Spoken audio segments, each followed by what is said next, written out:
Ils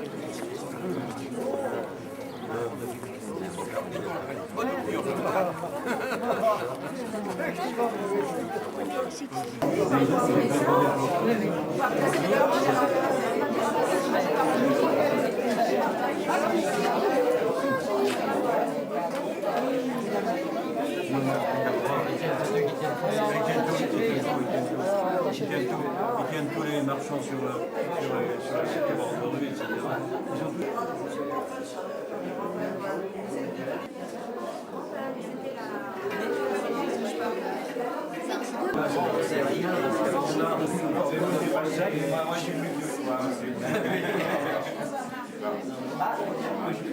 Je suis votre voisin. Deux personnes de la PACA qui se chargent de récupérer des places avec le forcifié. Mais aujourd'hui, c'est nous-mêmes qui y arrivons avec Tout ça, bien sûr, je trouve juste que, par exemple, la prochaine expo qu'on va organiser. Ici, on va essayer.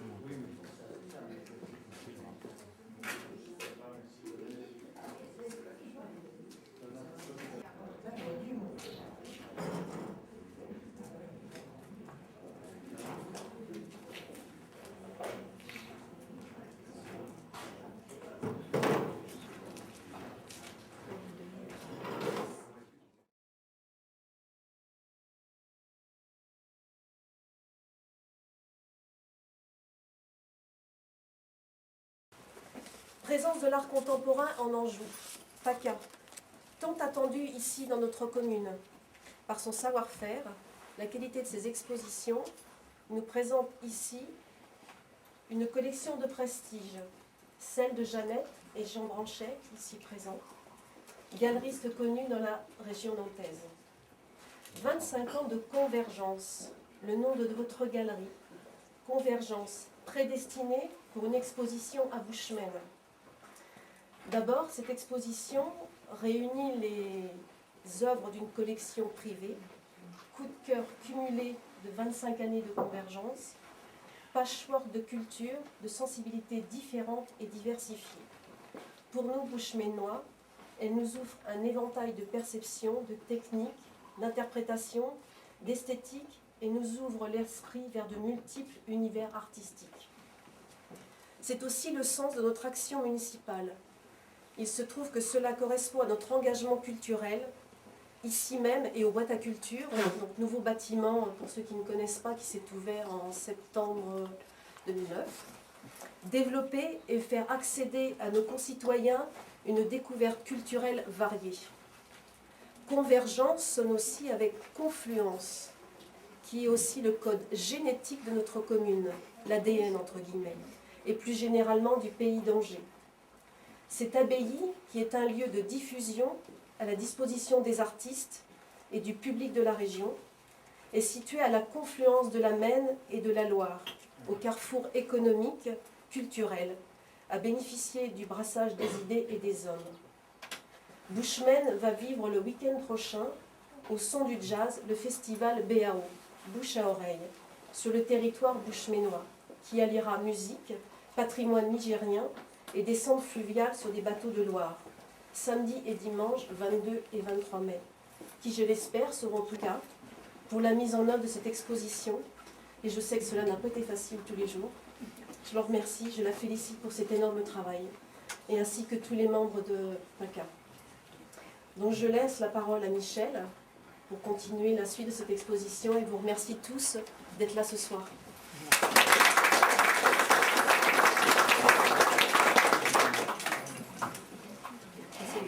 Quelques paroles de Marie-Aimée. J'avoue que je suis, moi, très heureuse de vous retrouver tous ici réunis pour cette exposition. Je dois dire que je suis coordinatrice de PACA depuis 3 petits mois et que l'expérience de cette exposition a été, je dirais, une aventure qui m'a jetée presque sous des douches d'eau froide et d'eau chaude en même temps. Ça a été assez terrible. Mais j'avoue que j'ai été absolument ravie et je trouve que ce genre d'expérience de PACA est quelque chose de particulièrement enrichissant. Alors, en l'occurrence d'ailleurs, je suis comment dirais-je, oui, j'ai envie de remercier beaucoup de gens et de faire des remerciements très sincères parce que sans ces personnes-là, je ne serais pas arrivée à réaliser cette exposition. Alors tout d'abord, je remercie effectivement la mairie de Bushman qui nous a prêté ce local absolument splendide. Ce local qui, comment dire, a une âme. Il y a une certaine magie qui se dégage de ce lieu et qui est telle que, bon, je vais dire peut-être une banalité, mais tout de même, ces lieux sublimisent les œuvres qui sont exposées. Et je dirais que dans ces lieux, avec les œuvres de Jeannette et de Jean Branchet, je souligne aussi donc justement la diversité des œuvres et ce lieu qui, encore une fois, a une espèce de plastique qui est telle qu'il s'intègre dans l'œuvre qui est exposée. Donc je remercie encore une fois très sincèrement la mairie de Bushman qui nous a offert ce lieu. Je dirais aussi que j'adresse des remerciements très sincères à Marie-Aimée qui nous a apporté une aide à la fois efficace et discrète. Et ça, j'ai beaucoup apprécié. Et puis maintenant, j'en viens aux amis très proches qui m'ont aidé à faire tout ce travail, et tout particulièrement Jean Branchet, qui n'a pas mesuré du tout ses efforts et qui a fait un travail de recherche parmi ses œuvres, parmi son trésor, pour nous offrir toutes ses œuvres ce soir. Mais en plus, il a fait un travail personnel. Et Dieu sait que je lui en suis reconnaissante parce que moi j'aurais été bien incapable de gérer tout ce qu'il a fait, c'est-à-dire les maquettes, les cartons d'invitation, les affiches et les biographies des auteurs, des artistes. Il a fait tout ce travail et j'en suis d'autant plus satisfaite et contente parce que son coup de patte personnel, puisque Jean est un artiste abouti, son coup de patte ressort dans les affiches, dans les cartons, dans les dépliants. Et je suis absolument ravie que donc non seulement la collection de Jeannette et de Jean soit présente là et nous permette d'avoir le plaisir de regarder tout ça, mais en plus, il y a Jean qui est là, et qui est là à travers tout ce travail personnel qu'il a pu fournir. Ensuite, je pourrais aussi, j'ai envie bien sûr, de remercier infiniment les Nantais, l'équipe des Nantais, Bernard Truffaut, Michel Henry, tout ce petit monde, ces PACA nantais, qui se sont vraiment beaucoup dévoués pour m'aider et pour venir à bout de toutes nos difficultés, parce que nous en avons eu de nombreuses, et puis c'est normal. Et puis, j'en viendrai au PACA angevin, que nous appelons entre nous les accrocheurs, ceux qui accrochent et qui décrochent les tableaux, hein, qui nous aident, qui se baladent avec du scotch dans les poches et un marteau à la main. Et donc, toutes ces personnes-là sont des personnes que je tiens absolument à remercier. Alors, en ce qui concerne notre exposition, je crois que je ne vais pas parler trop longtemps. Je vais laisser la parole à Bernard Truffaut, qui est à côté de moi, et qui va vous expliquer ce qu'il en est du travail de la collection personnelle de Jean, du travail de Jean, et de la présence aussi, je dirais, très féminine et très humaine de Jeannette, qui a eu une influence très forte, je crois, une importance très forte dans la galerie Convergence. Et donc Bernard va vous parler de tout ça. Alors je lui laisse la parole. Merci.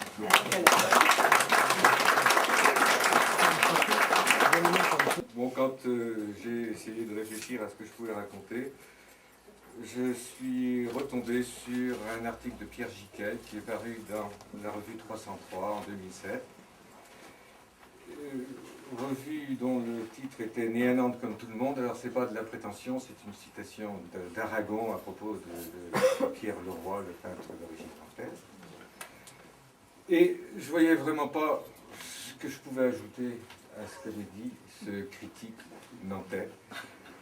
Et donc, je vais vous lire une partie de cet article et je m'interromprai à un moment en vous disant pourquoi. Le titre, c'est « Convergence, une exigence soutenue ». Elle, c'est Jeannette. Lui, Jean, branchés de leur nom. Un goût commun les a rapprochés. Elle découvre l'art à Paris à travers le Louvre et les musées. Lui visite de midi à 14h les galeries de la rue de Seine où il travaille. L'heure des repas se trouve souvent sacrifiée. Sa première formation est la musique. Il a fait 7 ans de guitare classique, mais il dit avoir aimé surtout la peinture. Alors, je m'arrête une seconde. Ça, c'est sa formation artistique, parce qu'il va sans dire que Jean Branchet a eu une activité professionnelle très riche et une formation professionnelle bien différente. Alors, mais il dit avoir surtout aimé la peinture. Ce qu'ils concrétisent tous les deux, c'est une passion partagée. Pendant 25 ans, ils ont mené une aventure artistique qui les distingue. Au début en solitaire, puis peu à peu, créant des liens avec d'autres acteurs de la ville. En 1975, 3 ans après la fermeture de la galerie Argos, qui se trouvait être un pôle d'excellence en matière d'art contemporain français et international, s'ouvrait la galerie Convergence, Jean Jaurès. D'emblée, ils comblent un manque, et même quand le public vient peu nombreux, ils persévèrent. Leur indépendance, mais aussi leur passion, les entraîne à exposer des artistes qui vivent dans la région, mais également à montrer des artistes internationaux. Ce que vous retrouverez dans cette exposition, évidemment. À aucun moment, succursale d'une quelconque galerie parisienne, la galerie a fait le choix de l'ouverture au courant de l'époque, préférant exposer ceux avec lesquels il y a dialogue plutôt que de répondre aux dictats des goûts du jour.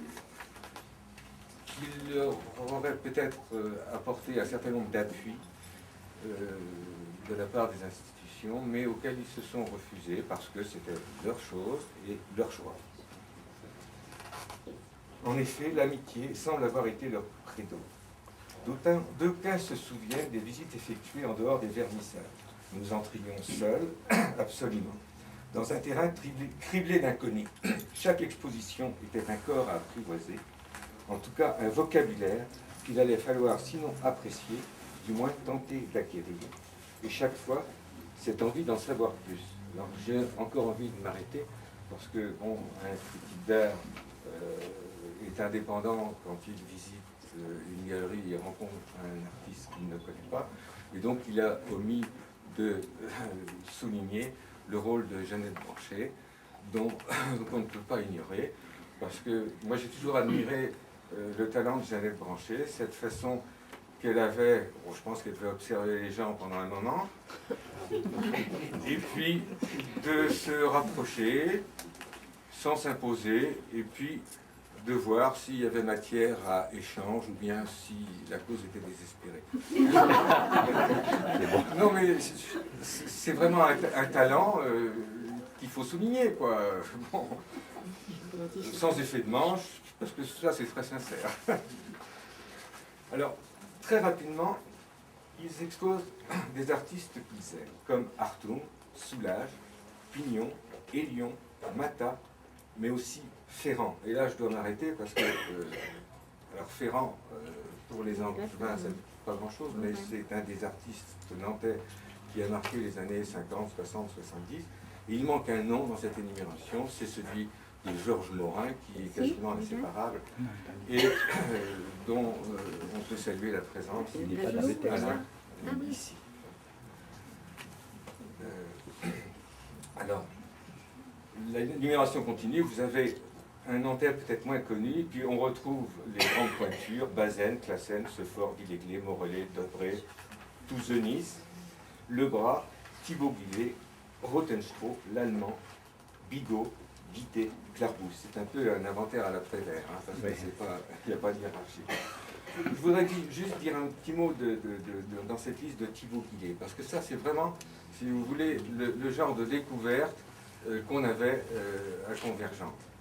C'est un artiste très modeste qui a un mode d'expression atypique parce qu'il sculpte du carton ondulé, mais en faisant référence à des grands mythes, notamment les mythes de la mythologie. Et c'est quelque chose qui est à la fois très joyeux, mais aussi qui a un caractère intellectuel qui n'est pas du tout... Et donc, moi, j'ai un souvenir extraordinaire de cet artiste. Et je voulais le souligner, non pas pour faire la publicité de cet artiste, mais à titre d'exemple. C'est que sur un artiste comme ça, c'était vraiment une découverte.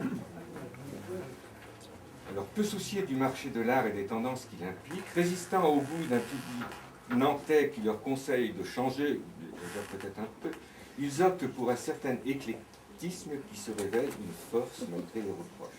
C'est pourquoi les expressionnistes côtoieront les géométriques, les abstraits, les figuratifs, un art brut avec un autre plus sensible au décoratif, le cinétique avec les minimalistes. La sculpture occupe également une place dans cet espace modeste mais accueillant. On peut saluer ici la présence de Chantal Atnal, qui a été exposée à la galerie. Je suis perdu. La sculpture, alors, dans cet espace modeste, certes, mais accueillant, se présentant comme rétinien, mot que vous retrouverez dans la plaquette qui accompagne cette exposition, ils sont restés fidèles à leurs artistes. Les éditions Convergence sont une occasion d'éditer les œuvres de Michel Sephore, mais aussi un ensemble de textes relatifs à l'art, comme les notes de Ferrand. Sans coup d'éclat, mais profondément, leur choix et le ton pris pendant ces années-là ont marqué. Et lorsque la galerie, en 2000, ferme, elle se déplace avec la création d'un site internet auquel il est très facile d'accéder et qui est tout à fait riche et bien construit, parce que Jean Branchet est aussi un expert en informatique. Alors, je m'en tiens là, l'article continue, parce que le reste de l'article est consacré à l'artiste Jean Branchet, qui nous a fait clairement savoir que c'est la Galerie Convergence, œuvre commune de Jean et Jeannette, qui est à l'honneur ici. Bon. La remise de la médaille d'honneur de la ville de Nantes à Jean et Jeannette, ils ont eu chacun leur exemplaire gravé à leur nom, lors du vernissage de l'exposition des œuvres de Jean dans les locaux de l'université permanente à l'automne dernier, fut d'une intention touchante, certes, mais quand même un peu symbolique. Un peu symbolique. J'en arrive au bout de mon propos et je me pardonnerai d'ajouter encore une lettre personnelle. Je sais que ça ne se fait pas, mais chacun a sa manière d'aborder l'œuvre d'un artiste et de se forger un avis à son propos. Rassurez-vous, je n'ai pas l'intention de vous dire comment je procède, mais simplement de vous livrer une petite recette. Après avoir fait un bout de chemin plus ou moins long avec un artiste, je me pose la question, est-ce que je sors de cette aventure un peu moins sot qu'avant? Et quand je dis sot, vous pouvez entendre un autre mot de 3 lettres. Alors, ce qui me permet de conclure ce propos, en remerciant très chaleureusement Jean et Jeannette d'avoir contribué à me sentir un peu moins sot que je ne l'étais avant que nos chemins se croisent. Alors je regrette, j'ai mis un « je » ici, j'avais d'abord mis un « nous », puis quand je me suis relu, il apparaissait que celui qui parlait aurait contribué à vous rendre moins sot. Ce qui n'était pas mon propos. Voilà, j'en ai terminé.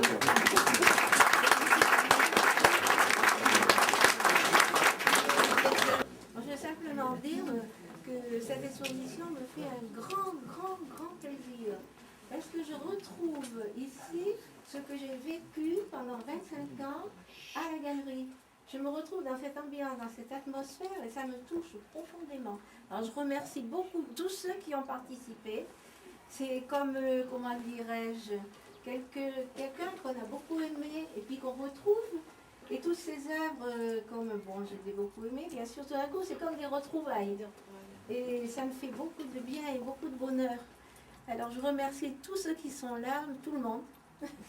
Et puis, j'espère que vous allez y trouver quelque chose aussi que vous allez aimer et qui va vous faire du bien. C'était pour ça que j'avais ouvert la galerie.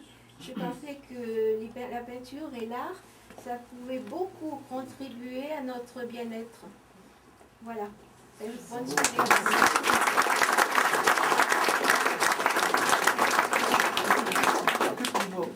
Je ne remercie plus personne puisque c'est plutôt comment on a organisé cette exposition.